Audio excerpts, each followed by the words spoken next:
Hey guys, welcome back to the channel. This is another installment in Blueprints for Storming the Castle. The game that I'm going to show you today is a really cool queen sacrifice on h7, and it came from the unofficial course textbook that has never been translated into English. So without further ado, here we go. The game starts with e4, e5, knight f3, knight c6, so attacking the pawn and defending the pawn. Bishop b5. This is the famous Spanish. So white is attacking the knight, threatening to capture it so that later white can win the pawn. Or alternatively, if black ends up protecting the pawn, then the knight will be pinned.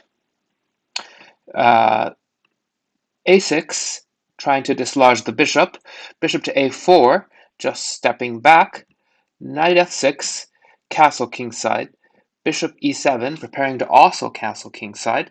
Rook e1. So b5, again kicking at the bishop, and now it really does have to move. Bishop to b3, but now, even though it moved away from pinning the knight, now it's attacking this critical f7 square, which, as we know from this series, often ends up being critical to a strong attack on the castle king.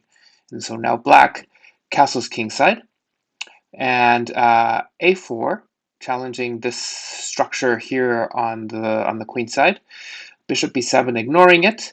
So the other thing that this pawn push here did is it creates a hiding nook for the bishop.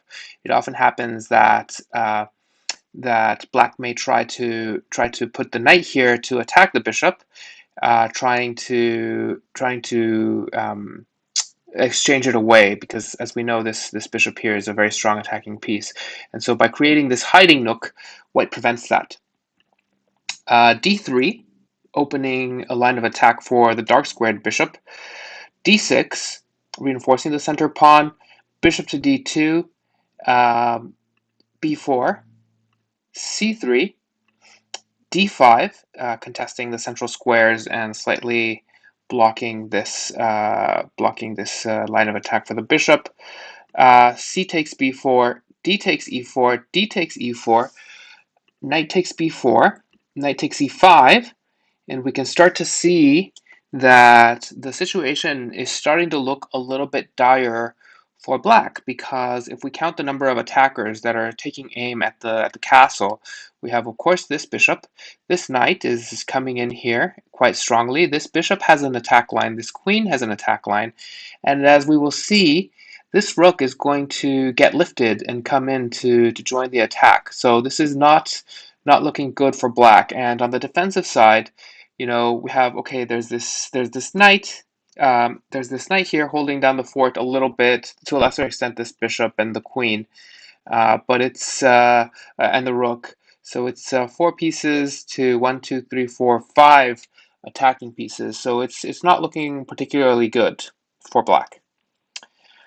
So knight takes e4, queen h5, starting to really kick the attack into high gear. Queen e8.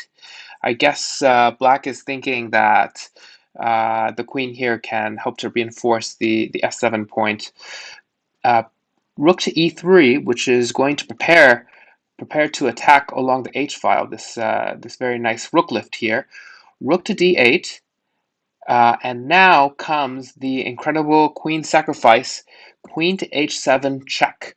It was in this position that black resigned, but I'm going to show what the continuation of the attack looks like.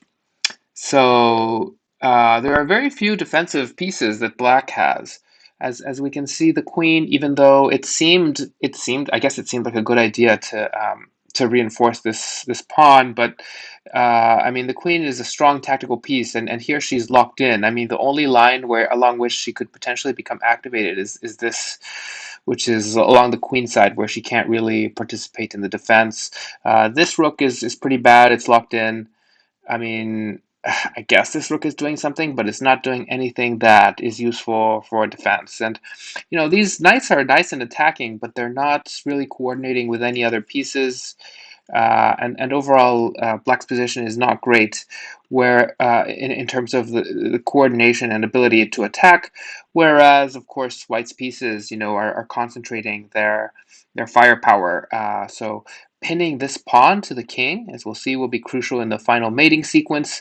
This knight that can come here, and this rook that was lifted here, as well as, well, this bishop is actually not going to end up participating that much, but he's still bearing down, providing some pressure. So the mating sequence goes king takes h7, rook to h3 check, bishop to h4. This is just a useless block, but technically it does lengthen the mating sequence.